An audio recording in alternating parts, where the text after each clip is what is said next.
कर रही है। पिछले कुछ हफ्तों में हमने बाढ़ और भूस्खलन का बड़ा कहर देखा है। कहीं घर उजड़ गए, कहीं खेत डूब गए, परिवार के परिवार उजड़ गए। पानी के तेज बहाव में कहीं पुल बह गए, सड़कें बह गई, लोगों का जीवन संकट में फंस गया। इन घटनाओं ने हर हिंदुस्तानी को दुखी किया है। जिन परिवारों ने अपने प्रियजन खोए, उनका दर्द हम सबका दर्द है। जहां भी संकट आया, वहां के लोगों को बचाने के लिए हमारे एनडीआरएफ, एसडीआरएफ के जवान, अन्य सुरक्षा बल, हर कोई दिन रात जुटे रहे। जवानों ने तकनीक का सहारा भी लिया है। थर्मल कैमरे, लाइव डिटेक्टर, स्नीफर डॉग्स और ड्रोन सर्विलेंस ऐसे अनेक आधुनिक संसाधनों के सहारे राहत कार्य में तेजी लाने की भरपूर कोशिश की गई। इस दौरान हेलीकॉप्टर से राहत सामग्री पहुंचाई गई, घायलों को एयरलिफ्ट किया गया। आपदा की घड़ी में सेना मददगार बनकर सामने आई। स्थानीय लोग, सामाजिक कार्यकर्ता, डॉक्टर, प्रशासन, संकट की इस घड़ी में सभी ने हर संभव प्रयास किया। मैं ऐसे हर नागरिक को हृदय से धन्यवाद देता हूं, जिन्होंने इस कठिन समय में मानवीयता को सबसे ऊपर रखा हुआ है। मेरे प्यारे देशवासियों, बाढ़ और बारिश की इस तबाही के बीच जम्मू कश्मीर ने दो बहुत खास उपलब्धियां भी हासिल की हैं। इन पर ज्यादा लोगों का ध्यान नहीं गया, लेकिन जब आप उन उपलब्धियों के बारे में जानेंगे तो आपको बहुत खुशी होगी। जम्मू कश्मीर के पुलवामा के एक स्टेडियम में रिकॉर्ड संख्या में लोग इकट्ठा हुए। यहाँ पुलवामा का पहला डे नाइट क्रिकेट मैच खेला गया। पहले ये होना असंभव था, लेकिन अब मेरा देश बदल रहा है। ये मैच रॉयल प्रीमियर लीग का हिस्सा है, जिसमें जम्मू कश्मीर की अलग अलग टीमें खेल रही हैं। इतने सारे लोग, खासकर युवा, पुलवामा में रात के समय हजारों की तादाद में क्रिकेट का आनंद लेते हुए ये नजारा वाकई देखने लायक था। साथियों, दूसरा आयोजन जिसने ध्यान खींचा वो है देश में हुआ पहला खेलो इंडिया वाटर स्पोर्ट्स फेस्टिवल, और वो भी श्रीनगर की डल झील पर हुआ। सचमुच ऐसा उत्सव आयोजित करने के लिए ये कितनी खास जगह है। इसका उद्देश्य है जम्मू कश्मीर में वाटर स्पोर्ट्स को और लोकप्रिय बनाना। इसमें पूरे भारत से 800 से अधिक एथलीट्स ने हिस्सा लिया। महिला एथलीट्स भी पीछे नहीं रही, उनकी भागीदारी भी लगभग पुरुषों के बराबर थी। मैं उन सभी खिलाड़ियों को बधाई देना चाहता हूं जिन्होंने इसमें भाग लिया। विशेष बधाई मध्य प्रदेश को, जिसने सबसे ज्यादा मेडल जीते। उसके बाद हरियाणा और उड़ीसा का स्थान रहा। जम्मू कश्मीर की सरकार और वहां की जनता की आत्मीयता और मेहमान नवाजी की मैं भूरी भूरी प्रशंसा करता हूं। साथियों, इस आयोजन से जुड़े अनुभव को आप तक पहुंचाने के लिए मैंने सोचा है कैसे दो खिलाड़ियों से भी बात करूं जिन्होंने इसमें हिस्सा लिया।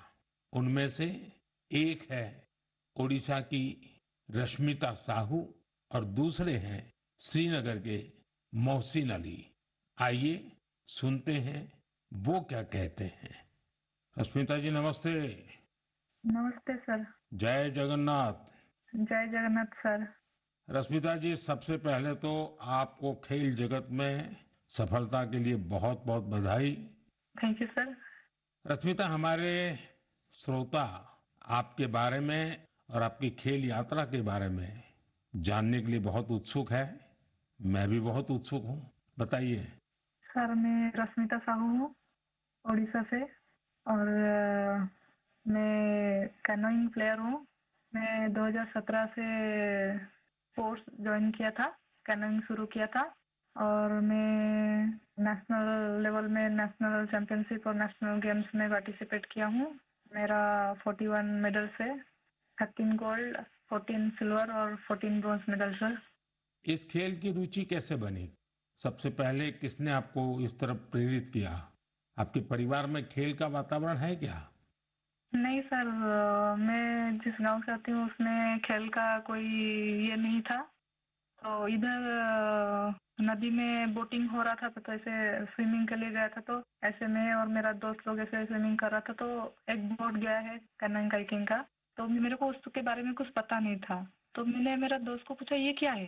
तो दोस्त ने बता दिया कि उधर जगतपुर में साई स्पोर्ट्स सेंटर है, उसमें खेल का होता है, उसमें मैं भी जाने वाली हूँ। मेरे को बहुत इंटरेस्टिंग लगा। तो ये क्या है, मुझे पता भी नहीं था। ये तो पानी में बच्चे लोग कैसे करते हैं, बोटिंग करते हैं। मैं उसको बोला कि मुझे भी जाना है, कैसे कैसे जाना है मुझे भी बताओ। तो उधर जाके बात करो बोला है। फिर मैं तुरंत घर में जाके पापा मेरे को जाना है, पापा मेरे को जाना है। फिर पापा लोग ठीक है लेके आया। उस टाइम ट्रायल तो नहीं था। फिर कोच लोग ने बोला कि ट्रायल फरवरी में होता है, फरवरी मार्च में, आप उस टाइम ट्रायल के टाइम में आ जाओ। फिर मैं ट्रायल के टाइम में आया। अच्छा रश्मिता, कश्मीर में हुए खेलो इंडिया वाटर स्पोर्ट्स फेस्टिवल में आपका स्वयं का अनुभव कैसा रहा? पहली बार कश्मीर गई थी? हाँ सर, मैं पहली बार कश्मीर गई थी। हम लोग को उधर खेलो इंडिया, फर्स्ट खेलो इंडिया वाटर स्पोर्ट्स फेस्टिवल आयोजित किया गया था।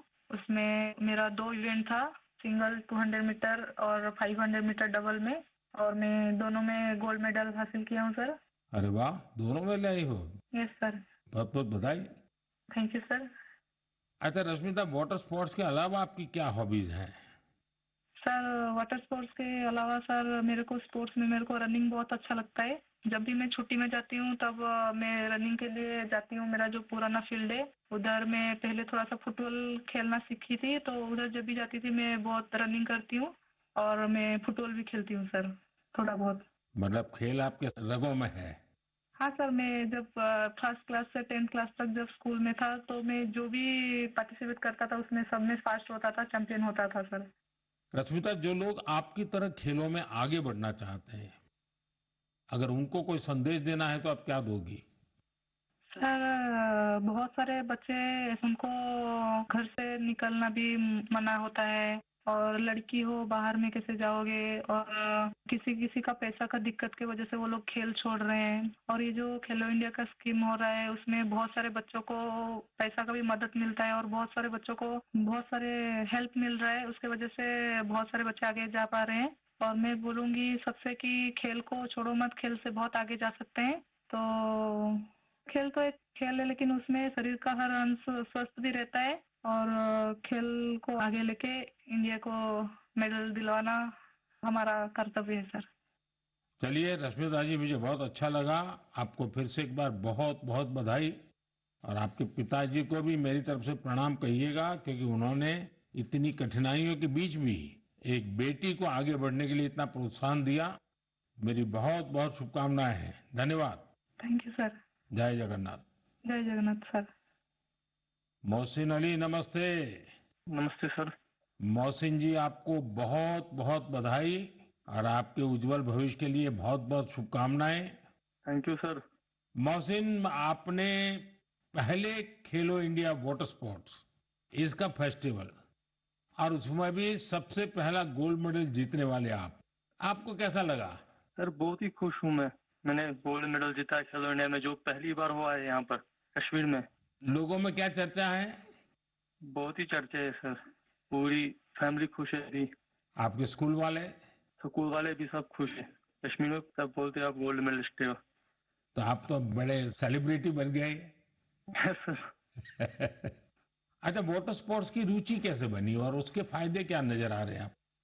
पहले बचपन में मैंने देखा वो बोट चलती हुई वहाँ पर डल लेक में। पापा ने बोला आप करोगे सर? हाँ मुझे भी शौक है। मैं भी फिर गया वहाँ पर सेंटर में मैडम के पास। फिर मैम ने मुझे सिखाया, ब्रिटिश मैम ने।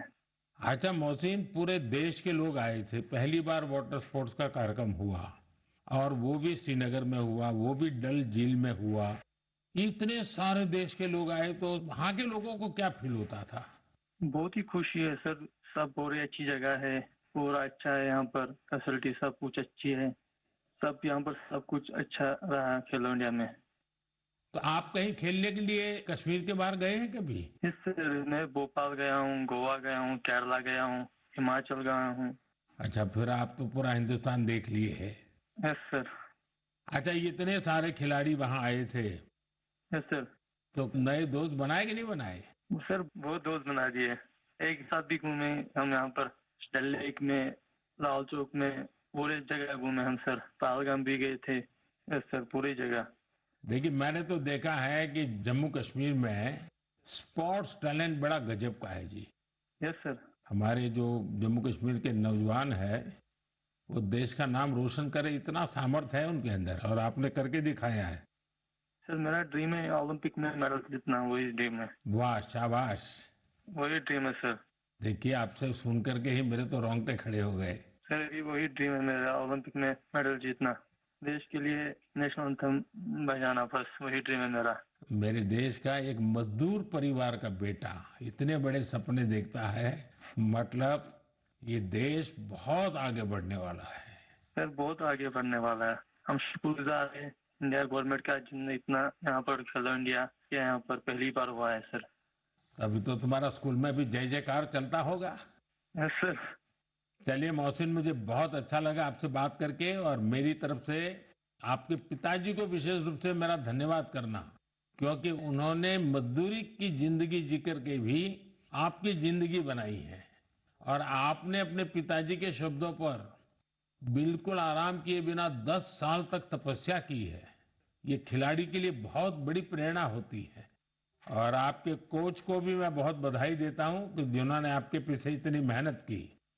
मेरी तरफ से बहुत बहुत शुभकामनाएं, बहुत बहुत बधाई भैया। Thank you sir. नमस्कार सर। जय हिंद।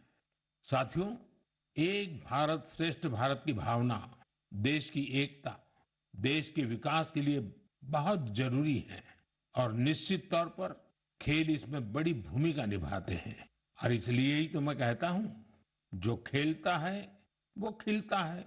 हमारा देश भी जितनी टूर्नामेंट खेलेगा उतना खेलेगा। आप दोनों खिलाड़ियों को, आपके साथियों को मेरी बहुत बहुत शुभकामनाएं। मेरे प्यारे देशवासियों, आपने यूपीएससी का नाम तो जरूर सुना होगा। ये संस्था देश की सबसे कठिन परीक्षाओं में से एक सिविल सर्विसेज का एग्जाम भी लेती है। हम सब ने सिविल सर्विसेज के टॉपर्स की प्रेरणादायी बातें अनेक बार सुनी है। ये नौजवान कठिन परिस्थितियों में पढ़ाई के बाद अपनी मेहनत से इस सर्विस में जगह पाते हैं। लेकिन साथियों, यूपीएससी की परीक्षा की एक सच्चाई और भी है। हजारों ऐसे उम्मीदवार भी होते हैं जो बेहद काबिल होते हैं।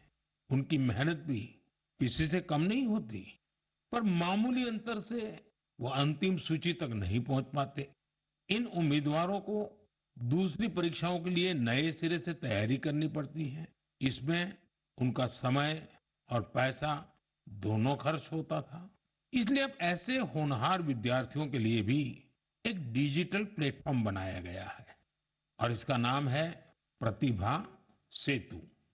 प्रतिभा सेतु में उन उम्मीदवारों का डेटा रखा गया है जिन्होंने यूपीएससी की अलग अलग परीक्षाओं के सभी चरण पास किए, लेकिन अंतिम मेरिट लिस्ट में उनका नाम नहीं आ पाया। इस पोर्टल पर 10,000 से ज्यादा ऐसे होनहार युवाओं का डेटा बैंक मौजूद है।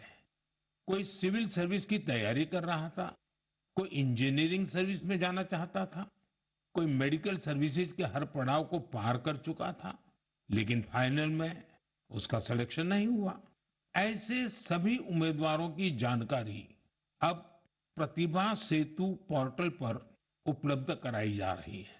इस पोर्टल से प्राइवेट कंपनियां इन होनहार स्टूडेंट्स की जानकारी लेकर उन्हें अपने यहाँ नियुक्ति दे सकती है। साथियों, इस प्रयास के नतीजे भी आने लगे हैं।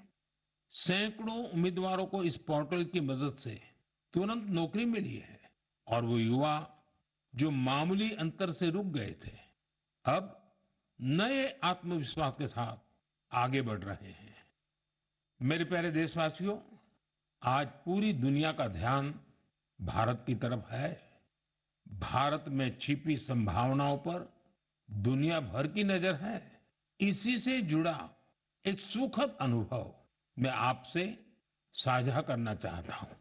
आपको पता है कि आजकल पॉडकास्ट का बहुत फैशन है।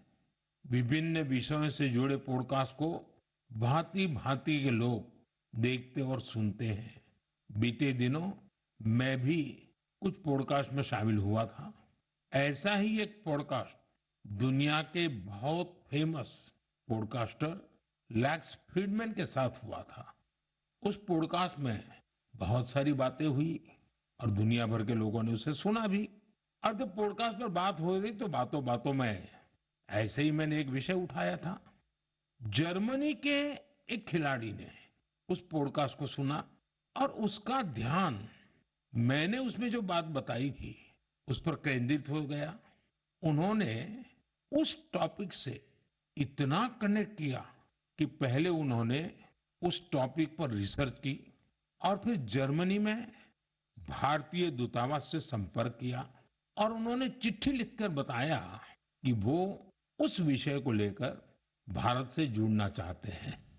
आप सोच रहे होंगे कि मोदी जी ने पॉडकास्ट में ऐसा कैसा विषय कह दिया जो जर्मनी के एक खिलाड़ी को प्रेरित कर गया। ये कौन सा विषय था? मैं आपको याद कराता हूं।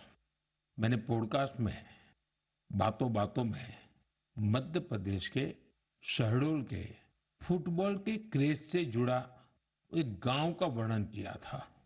दरअसल 2 साल पहले मैं शहडोल गया था। वहां के फुटबॉल प्लेयर से मिला था। पॉडकास्ट के दौरान एक सवाल के उत्तर में मैंने शहडोल के फुटबॉल खिलाड़ियों का भी जिक्र किया था। यही बात जर्मनी के फुटबॉल खिलाड़ी और कोच डिटमार बायर्सडॉर्फर ने भी सुनी। शहडोल के युवा फुटबॉल खिलाड़ियों की लाइफ जर्नी ने उन्हें बहुत प्रभावित और प्रेरित किया। सही में किसी ने कल्पना भी नहीं की थी कि वहां के प्रतिभाशाली फुटबॉल खिलाड़ी दूसरे देशों का ध्यान अपनी ओर आकर्षित करेंगे। अब जर्मनी के इस कोच ने शहडोल के कुछ खिलाड़ियों को जर्मनी की एक एकेडमी में ट्रेनिंग देने की पेशकश की है। इसके बाद मध्य प्रदेश की सरकार ने भी उनसे संपर्क किया है। जल्द ही शहडोल के हमारे कुछ युवा साथी ट्रेनिंग कोर्स के लिए जर्मनी जाएंगे। मुझे ये देखकर भी बहुत आनंद आता है कि भारत में फुटबॉल की लोकप्रियता निरंतर बढ़ रही है। मैं फुटबॉल प्रेमियों से आग्रह करता हूं कि जब समय मिले वे शहडोल जरूर जाएं और वहां हो रहे स्पोर्टिंग रिवॉल्यूशन को करीब से देखें। मेरे प्यारे देशवासियों, सूरत में रहने वाले जितेंद्र सिंह राठौड़ के बारे में जानकर आपको बहुत सुखद एहसास होगा। मन गर्व से भर जाएगा। जितेंद्र सिंह राठौड़ एक सिक्योरिटी गार्ड है और उन्होंने एक ऐसी अद्भुत पहल की है जो हर देशभक्त के लिए बहुत बड़ी प्रेरणा है। पिछले कुछ वर्षों से वो उन सभी जवानों के बारे में जानकारियां जुटा रहे हैं जिन्होंने भारत माता की रक्षा में अपने प्राण न्योछावर किए हैं। आज उनके पास प्रथम विश्व युद्ध से लेकर अब तक शहीद हुए हजारों वीर जवानों के बारे में जानकारियां मौजूद है। उनके पास शहीदों की हजारों तस्वीरें भी हैं। एक बार एक शहीद के पिता की कही गई बातें उनके हृदय को छू गई। शहीद के पिता ने कहा था, बेटा गया तो क्या हुआ, वतन तो सलामत है ना। इस एक बात ने जितेंद्र सिंह जी के मन में देशभक्ति का एक अद्भुत जुनून भर दिया। आज वो कई शहीदों के परिवारों के संपर्क में है। उन्होंने करीब 2500 शहीदों के माता पिता के चरणों की मिट्टी भी अपने पास लाकर रखी है। ये सशस्त्र बलों के प्रति उनके गहरे प्रेम और जुड़ाव का जीवंत उदाहरण है। जितेंद्र जी का जीवन हमें देशभक्ति की वास्तविक सीख देता है। मेरे प्यारे देशवासियों, आजकल आपने देखा होगा अक्सर घर की छतों पर बड़ी इमारतों पर, सरकारी दफ्तरों में सोलर पैनल चमकते हुए दिखाई देते हैं। लोग अब इसके महत्व को समझ रहे हैं और खुले मन से अपना रहे हैं। हमारे देश पर सूर्यदेव की इतनी कृपा है, तो क्यों न उनकी दी हुई उस ऊर्जा का पूरा उपयोग करें। साथियों, सोलर पावर से किसानों की जिंदगी भी बदल रही है। वही खेत, वही मेहनत, वही किसान, लेकिन अब मेहनत का फल कहीं ज्यादा है। ये बदलाव आ रहा है सोलर पंप से और सोलर राइस मिल से। आज देश के कई राज्यों में सैकड़ों सोलर राइस मिल लग चुकी है। इन सोलर राइस मिलों ने किसानों की आय के साथ ही उनके चेहरे की रौनक भी बढ़ा दी है। साथियों, बिहार की देवकी जी ने सोलर पंप से गांव की किस्मत बदल दी है। मुजफ्फरपुर के रतनपुरा गांव के रहने वाली देवकी जी को लोग अब प्यार से सोलर दीदी कहते हैं। देवकी जी, उनका जीवन आसान नहीं था। कम उम्र में शादी हो गई, छोटा सा खेत, 4 बच्चों की जिम्मेदारी और भविष्य की कोई साफ तस्वीर नहीं। लेकिन उनका हौसला कभी टूटा नहीं। वो एक सेल्फ हेल्प ग्रुप से जुड़ी और वहीं उन्हें सोलर पंप के बारे में जानकारी मिली। उन्होंने सोलर पंप के लिए प्रयास शुरू किए और उसमें सफल भी रही। सोलर दीदी के सोलर पंप ने इसके बाद जैसे गांव की तस्वीर ही बदल दी। जहां पहले कुछ एकड़ में जमीन की सिंचाई हो पाती थी, अब सोलर दीदी के सोलर पंप से 40 एकड़ से ज्यादा क्षेत्र में पानी पहुंच रहा है।